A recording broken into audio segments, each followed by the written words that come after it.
Bonjour, directeur de département. Je m'appelle Martin Fréchette, nouvel enseignant au Cégep. J'ai décidé de devenir enseignant étant donné que je pense que c'est un métier qui est rempli de défis, dont les journées sont jamais pareilles d'une à l'autre, même les années, les cours qu'on donne d'une année à l'autre, c'est jamais pareil.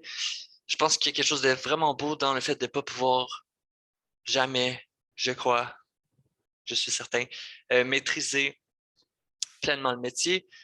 Toujours moyen de s'améliorer, d'améliorer des cours, évidemment, améliorer ses connaissances, non seulement dans sa discipline, mais en pédagogie. Donc, la possibilité de pouvoir continuellement s'améliorer, c'est vraiment quelque chose qui m'intéresse.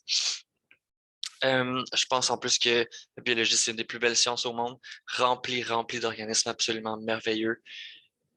J'espère aussi pouvoir influencer les jeunes, comme si je n'étais pas jeune, mais les jeunes, dans leur parcours, comme j'ai moi-même été influencé par plusieurs enseignants. Donc, le cours que j'ai choisi, Physiologie du vivant, donc 101 N1 LG, qui est offert en choix de cours dans Sciences de la nature. Le cours NYA, Évolution et diversité du vivant, est préalable à ce cours-ci. C'est, par exemple, lui, un choix de cours, donc il n'y a pas de cours qui sont subséquents. Il se donne généralement la 3e ou 4e session, ça j'ai oublié de le mentionner, mais c'est ça, il n'y a pas de cours subséquents, mais il est nécessaire comme préalable universitaire dans des domaines des sciences de la santé.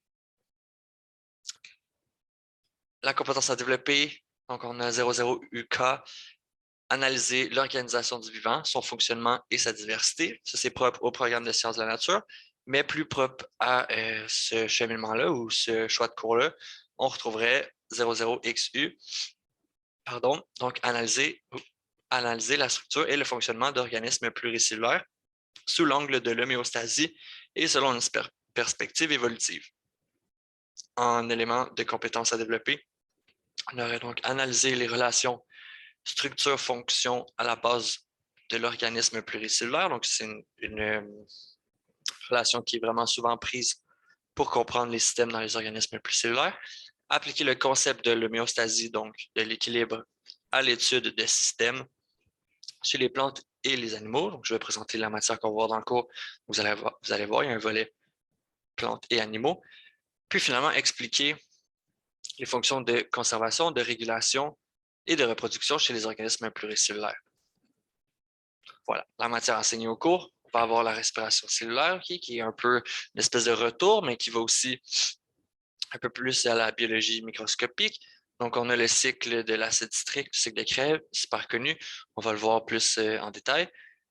Sinon, on a la chaîne de transport des électrons, donc qui est souvent jumelée avec le cycle de Krebs. Puis, on voit qu'il y a 2 autres gros volets, donc physiologie animale et physiologie végétale. Pour la physiologie animale, on va voir des systèmes, donc pratiquement la totalité des systèmes de l'organisme. On a par exemple le système digestif, respiratoire, nerveux, procréateur et ainsi de suite. On va en avoir plusieurs. On va encore garder cette façon de faire-là, donc d'observer des structures, identifier la fonction qui leur est attribuée, puis finalement leur régulation, donc que ce soit hormonale, nerveux ou peu importe. Comment est-ce que ces structures-là ou ces fonctions-là sont régulées?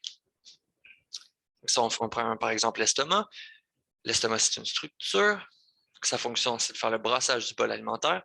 Puis finalement, il y a une régulation hormonale et nerveuse autour de l'estomac. Pour ce qui est du bloc plus végétal, on va parler évidemment de la photosynthèse, la croissance des végétaux qui est faite par des structures en particulier, et le transport donc de nutriments, mais aussi de l'eau, la sève élaborée chez les plus grands végétaux. Encore une fois, ici, on a une relation de structure, fonction, régulation qui est souvent utilisée en biologie. Puis finalement, pourquoi j'ai décidé de prendre ce cours-là? C'est assez simple. En fait, il y a plusieurs concepts en biologie qui sont partagés dans 3 programmes qui sont vus dans ce cours-là. Donc, il y a beaucoup de matière dans ce cours-là qui est autant propice au cours de sciences de la nature, de biologie en sciences de la nature, qu'en santé animale ou même en soins infirmiers. C'est donc plus que pertinent pour moi de choisir ce cours-là, puis de préparer du matériel autour de ces concepts-là.